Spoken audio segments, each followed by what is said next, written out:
ಗಳಿಗೆ we are going to break ಅತಿ ದೊಡ್ಡ ಪೊಲಿಟಿಕಲ್ ಸ್ಟೋರಿ. ಬಿಜೆಪಿಯನ್ನ ಸೋಲಿಸಿದ್ದ ಮಾಜಿ ಶಾಸಕ ರೇಣುಕಾಚಾರ್ಯಗೆ ಆಹ್ವಾನ. ಮಾತುಕತೆಗೆ ಬರುವಂತೆ ಕೇಂದ್ರ ಸಚಿವ ಪ್ರಹ್ಲಾದ್ ಜೋಶಿ ಆಹ್ವಾನವನ್ನ ಕೊಟ್ಟಿದ್ದಾರೆ. ಯಾರಿಗೆ ಕೊಟ್ಟಿರೋದು? ಬಿಜೆಪಿಯ ಸೋಲಿಗೆ ಕಾರಣರಾದವರಿಗೆ. ಮಾತುಕತೆಗೆ ಬರುವಂತೆ ಕೇಂದ್ರ ಸಚಿವ ಪ್ರಹ್ಲಾದ್ ಜೋಶಿ ಆಹ್ವಾನ ಕೊಟ್ಟಿದ್ದಾರೆ. ಕರ್ನಾಟಕ ಬಿಜೆಪಿಯಲ್ಲಿ ಭುಗಿಲೆದ್ದಿರುವ ಭಿನ್ನಮತ. ವಿಜೇಂದ್ರ ಬಣದಲ್ಲಿ ಗುರುತಿಸಿಕೊಂಡಿರುವ ರೇಣುಕಾಚಾರ್ಯ ಮಾಜಿ ಶಾಸಕ ಬಿಜೆಪಿಯಿಂದ ರೇಣುಕಾಚಾರ್ಯ ಉಚ್ಚಾಟನೆ ಮಾಡುವಂತೆ ಒತ್ತಡ. ಲೋಕಸಭಾ ಚುನಾವಣೆಯಲ್ಲಿ ಬಿಜೆಪಿ ಸೋಲಿಸಿದ್ದ ಆರೋಪ. ಪಕ್ಷ ದ್ರೋಹ ಅಂತ ಕರೀತೀರಾ, ಮಾತೃದ್ರೋಹ ಅಂತ ಕರೀತೀರಾ ಗೊತ್ತಿಲ್ಲ. ನಿಷ್ಠೆ ಇರುವ ಬಿಜೆಪಿ ನಾಯಕರು ಈ ಎರಡರಲ್ಲಿ ಯಾವುದಾದ್ರೂ ಒಂದಾದ್ರೂ ಪದವಿಯನ್ನು ಕೊಡ್ತಾರೆ. ಕಾಂಗ್ರೆಸ್ನಿಂದ ಹಣ ಪಡೆದು ಕಾಂಗ್ರೆಸ್ ಅಭ್ಯರ್ಥಿಗೆ ಸಪೋರ್ಟ್. ಡಿಕೆ ಶಿವಕುಮಾರ್ ಜೊತೆಗೆ ಕಾಂಗ್ರೆಸ್ ಸೇರುವ ಬಗ್ಗೆ ಚರ್ಚೆ. ಸ್ವತಃ ಚನ್ನಗಿರಿ ಕಾಂಗ್ರೆಸ್ ಶಾಸಕ ಬಸವರಾಜ ಶಿವಗಂಗಾ ಆರೋಪಿಸಿದ್ದರು. ಈ ಆರೋಪಗಳ ಬೆನ್ನಲ್ಲೇ ಕೇಂದ್ರ ಸಚಿವ ಪ್ರಹ್ಲಾದ್ ಜೋಶಿಯಿಂದ ಬುಲಾವ್. ಕರೆದು ಸಂಧಾನ ಮಾಡ್ತಾರೋ ಅಥವಾ ತುಲಾಭಾರ ಮಾಡ್ತಾರೋ ಗೊತ್ತಿಲ್ಲ. ಕಳೆದ ವಾರ ಭಿನ್ನಮತೀಯ ನಾಯಕ ಅರವಿಂದ್ ಲಿಂಬಾವಳಿಗೂ ಇದೇ ತರಹದ ಮಾತುಕತೆಗೆ ಕರೆದಿದ್ರು. ಆದರೆ ಲಿಂಬಾವಳಿ ಜೊತೆಗೆ ಆ ಸಂಧಾನ ಸಭೆ ವಿಫಲವಾಗಿತ್ತು. ವಿಜೇಂದ್ರ ವಿರೋಧಿ ಬಣದಲ್ಲಿರುವ ಮಾಜಿ ಸಂಸದ ಜಿಎಂ ಸಿದ್ದೇಶ್ವರ್ ಬಿಜೆಪಿ ಸೋಲಿಸಿದ್ದ ರೇಣುಕಾಚಾರ್ಯಗೆ ಆಹ್ವಾನವನ್ನ ಕೊಡಲಾಗಿದೆ. ರೇಣುಕಾಚಾರ್ಯ ಬಿವೈ ವಿಜೇಂದ್ರರ ಬಲಭಾಗದಲ್ಲಿ ನಿಂತುಕೊಳ್ಳುವಂತಹ ವ್ಯಕ್ತಿ, ಅರ್ಥಾತ್ ವಿಜೇಂದ್ರರ ಬಣದ ಪ್ರಮುಖ ನಾಯಕ. ಕರ್ನಾಟಕ ಬಿಜೆಪಿಯಲ್ಲಿ ಭುಗಿಲೆದ್ದಿರುವಂತಹ ಭಿನ್ನಮತ. ವಿಜೇಂದ್ರ ಬಣದಲ್ಲಿ ಗುರುತಿಸಿಕೊಂಡಿರುವಂತಹ ರೇಣುಕಾಚಾರ್ಯ ಬಿಜೆಪಿಯಿಂದ ರೇಣುಕಾಚಾರ್ಯ ಉಚ್ಚಾಟನೆ ಮಾಡುವಂತೆ ಒತ್ತಡ ಮತ್ತು ಒತ್ತಾಯ ಕೇಳಿ ಬಂದಿದೆ. ಇನ್ನು ರೇಣುಕಾಚಾರ್ಯ ಪಕ್ಷಕ್ಕಾಗಿ ದುಡಿದವರು ಅಂತ ಹೇಳಿಕೊಳ್ಳೋದಕ್ಕೆ ಯಾವ ಕೊಡುಗೆಗಳು ಉಳಿದಿಲ್ಲ ಬಿಜೆಪಿಲಿ.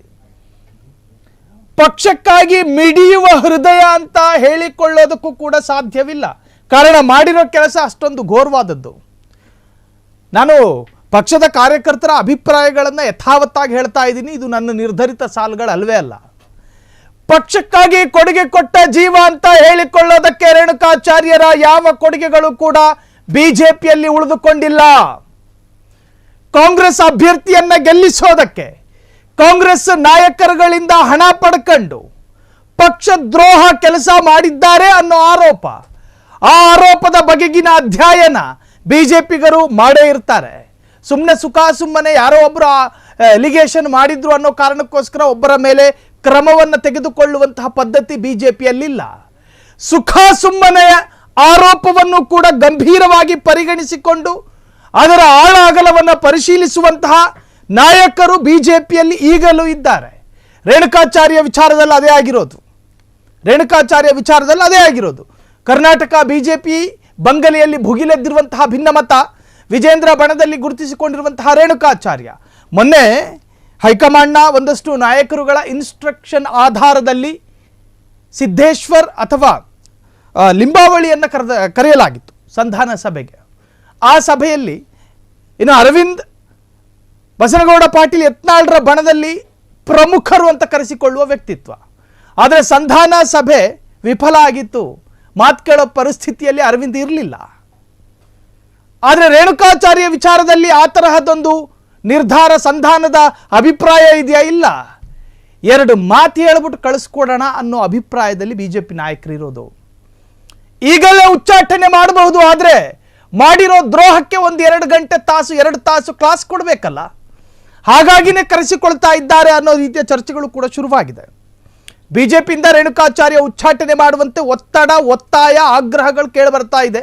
ಇನ್ನು MP ಎಲೆಕ್ಷನ್ನಲ್ಲಿ ಬಿಜೆಪಿಯನ್ನ ಸೋಲಿಸಿದ್ದ ಆರೋಪ ಅವರ ಮೇಲಿದೆ, ಎಲಿಗೇಷನ್. ದಾವಣಗೆರೆ ಲೋಕಸಭಾ ಕ್ಷೇತ್ರದಲ್ಲಿ ಜಿಎಂ ಸಿದ್ದೇಶ್ವರ್ ಪತ್ನಿಗೆ ಸೋಲಾಗಿತ್ತು. ಕಾಂಗ್ರೆಸ್ನಿಂದ ಹಣ ಪಡೆದು ಬಿಜೆಪಿಯ ವಿರುದ್ಧ ಕೆಲಸ ಮಾಡಿದ್ದ ಆರೋಪ. ಡಿಕೆ ಶಿವಕುಮಾರ್ ಜೊತೆಗೆ ಕಾಂಗ್ರೆಸ್ ಸೇರುವ ಬಗ್ಗೆ ಚರ್ಚೆ ನಡೆಸಿದ್ದ ಆರೋಪವೂ ಕೂಡ ಅವರ ಮೇಲಿದೆ.